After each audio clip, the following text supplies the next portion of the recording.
Well, as I mentioned, you probably think that you got a day off from school when you were a kid because it was boiling hot, but no, you didn't, because we've never had such a policy. I remember being sent home from school because of bushfires, flood maybe.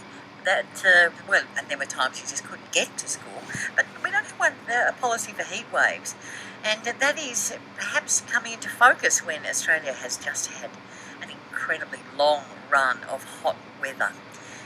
Brendon Hyndman is an academic in health and physical education at Southern Cross University, and he joins us now. Welcome to the program, Brendon. Good morning, Wendy. Good to talk to you. Thank you. Hyndman, let me get that right. Yeah, that's the one. Okay, so you've outlined 5 key action areas here, but before we get to those, can you just please tell us what impact does heat have on kids at school? Well, being a physical educator, I was really fascinated about the influence on what is largely an outdoor subject a lot of the time. And when I started to look further into the influences and a whole range of stats and influences around learning, motivation, and all these hydration practices in schools really started to emerge. But I guess I can tell you, I can definitely tell you how I came across this issue as well. Yeah, all right. Well, let's start with that then. Yeah, so obviously being a phys editor, I went up to Darwin, and this is right after I finished my years of PhD research. I was researching outdoor school environments, and what I found from years of researching all the different influences on kids was there wasn't a lot of investigation into the policies in outdoors in schools, and there wasn't a lot around weather. And then when I went to Darwin, and obviously the top end of Australia in the tropics, very, very common to experience heat stress in that sort of environment. And then I really started to look into this issue and open it up. Yeah, that's right. And you say here that kids, I found this interesting. Children become less active when the temperature is even somewhere in the mid-20s. Yeah, so that's a really important one. That's just come out over the last couple of months, and what I'm finding, constantly studies are reporting on just how detrimental extreme heat can be, and I guess it's something that we just put up with out in our outdoor spaces.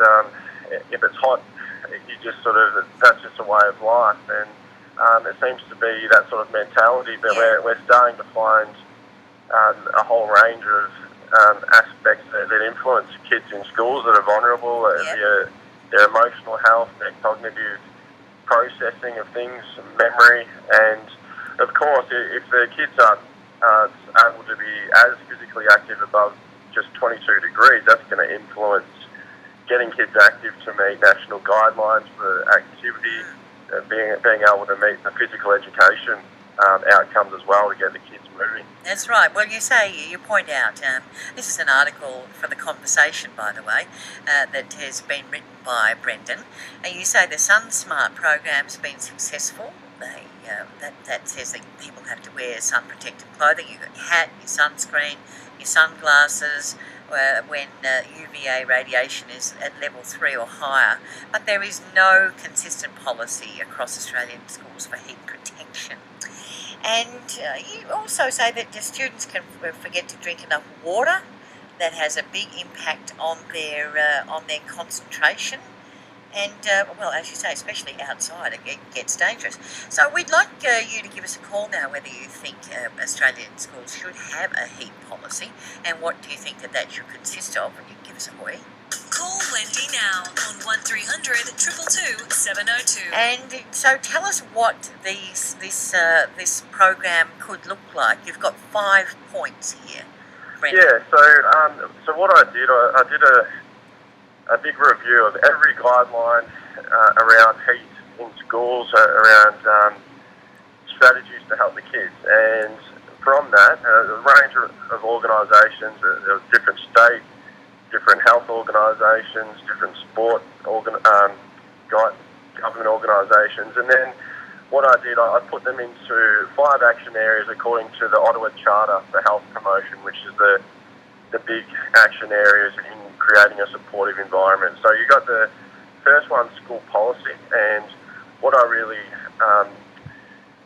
these strategies were really categorised around flexible activities, flexible scheduling of activities in the heat conditions, being flexible with duration and intensity, being flexible around relocating into different venues around certain temperatures like 30 degrees and humidity above 60%. Cooling fabrics, I think, is a really interesting one, and there's lots of benefits around thermal stress. Yeah, quite right. Cooling fabrics, because we broached this one on air conditioning schools a while back, and a lot of the fabrics that the kids are wearing are not breathable at all. They're horrible. Yeah, and as you pointed out, the success of the SunSmart program in really creating sun protective clothing, and now there's also some fabrics and materials to really help that thermal stress for not only kids but across the population. There's also, and what I also propose is communicative procedures. We've got lots of social media platforms now, emails, that sort of thing, and lots of communication around these extreme heatwave events that are occurring more and more over the last few years. Yeah. Maybe are you thinking maybe that some parents could perhaps pick kids up if they were able to? I think going back to just really the preparation of preparing their kids. So I mean, we don't want school to be cancelled altogether. So preparing cool water for the kids, being able to prepare their clothing, and so maybe modifying on certain days if it's quite heavy uniform and that sort of thing. Yeah, okay. Well, look, let's talk to John from Blackheath. He's given us a call. G'day, John. Well, hi. You sort of answered my question. First of all, I was going to have a bit of a rant about the idea of kids leaving school on a heat day. Well, you see, I would like to leave school on a heat day and go to the pool. The only thing is, of course, we're not at home. I mean, the kids are suddenly chucked out into the environment. Yeah. They've got no control over them, no supervision. They're on public transport. I mean, they'd be better at school. Only just modify. But the thing is, like my daughter up in the mountains said it was 30 plus degrees. She went to the high school and there were kids walking around in tracksuits. Now, really, the teachers really, or someone should be able to walk up and say, sorry, we're going to give you a pair of shorts, you're putting them on, and you give me that tracksuit. Yeah. Because it's just ridiculous. Yeah, that's right. This is the sort of thing that Brendan's on about. Thanks for that. Oh, you listen to this one, Brendan. You love this. This is from Julius in Balmain. My wife is a teacher and says that today's kids are softer because of air conditioning and thus less resilient than their parents. I mean, Julius, for goodness sake, it is hotter than it was. We have record temperatures now, for goodness sake. Anyway. Well, just I guess to address a couple of those, I mean, I come from a family of teachers, and what we're finding is a lot of the teachers these days are really trying to avoid taking phys ed activities outside, especially in the middle of the day, and there's such a competing curriculum now, and if you've got a really strict set timetable for physical education and you've got the oval as your place to be, well, really need to be flexible with timetabling, and some schools might have literacy in the morning for a couple of hours and then the phys ed is in that heat of the day. So phys ed might be more appropriate right at the start of the day to really energise kids at a suitable time. Yeah, that's quite right. You're also talking about here about how the environment should include more tent sails, umbrellas, open doors, air conditioning, and I like this little suite of thoughts here. More water fountains, cool water facilities, electrolytes, fluid retention, regularly monitor outdoor weather conditions, ice and water spray bottles could be also used as cooling aids. Display heat guidelines and charts in prominent locations. These are all good ideas, I think, Brendan. And we are talking 40 plus degrees in some places, up to 45. Some of these strategies are quite easy to implement.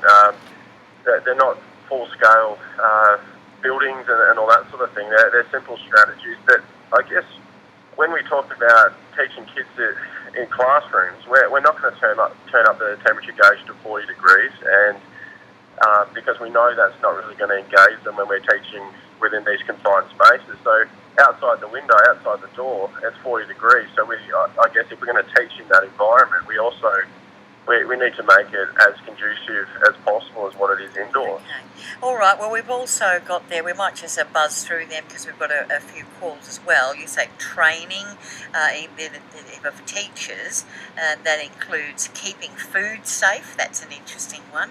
And keeping kids monitoring hydration, keeping them hydrated. Also prevention. You say, I suppose, find the kids who are more stressed than others and keep an eye on them. And community, obviously, give parents an insight to what is going on at school, so they're not worried when those big temperatures hit. All good ideas. Let's talk to Steve this morning, who's rung in. G'day, Steve. Morning to Wendy and all of your colleagues. I heard a talk from the Cancer Council at a Lions Club meeting about 2 weeks ago, and reinforcing, the dangers of melanomas and protecting yourselves. And the lady who did it made a point that there's a lot of emphasis, huge emphasis, as you would know, you're a mother, that's put kids through primary school. The old adage, no hat, no play. Yeah. When kids go to high school, there's no emphasis or policing of kids running around playgrounds and on ovals without any protection from the sun. And I was staggered that no one in the secondary school system takes any interest in that. Yeah. Well, that's an interesting one. I think. Thank you for that. I think, Jane, you're saying the same thing, Jane. Yeah, I was. I've just my daughter's recently moved from primary school up to high school, and I know that in primary school, if you forget your hat, they don't go out to play. They have to sit under the shelter. Whereas at high school, that seems to all get chucked out the window. So yeah. All right. There. Well, there's room to move on that one. Thanks for that. And Kate joins us as well from the beautiful Blue Mountains. G'day, Kate. good morning. My mum tells a story about in the 70s being a school teacher with between 38 and 45 children in a classroom on a 40-plus day. It's just been incredible. It's like being in a furnace with all his body cooking away. Yeah, shocking. Yeah. All right, well, thanks for that. Yes, a text here saying, I still remember the excitement of being able to take our ties off when it hit 40 degrees. Well, this is a good policy that you've developed here, Brendon, and put some thought into. What's the next step for you in perhaps pushing this along? Yeah, I think definitely trialling it and really seeing the influence and the impact it might have across a number of schools. So that's the sort of proposal at the moment. But I think the more attention this issue gets, it's something I've been really passionate about for a few years now, just researching it and seeing just the incredible amount of influences it does have. And it's something really subtle because we're so used to being outdoors. And I just think that there's so much more we can do to really make that environment a lot more comfortable. Yes, and especially when we look at the weather maps and we see most of Australia going into purple territory these days. I saw black on the map there. Oh, wow. What does that mean? Is that like 50? I think that's 45 plus in the black zone. A lot of New South Wales was in that area. Yeah. All right, Brendon, we wish you luck with it. Oh, thank you very much. Thank you. Thanks for inviting me on. You're welcome. Brendon Hyndman there. He's an academic in health and physical education at Southern Cross University. Helen has just jumped on the line. G'day, Helen.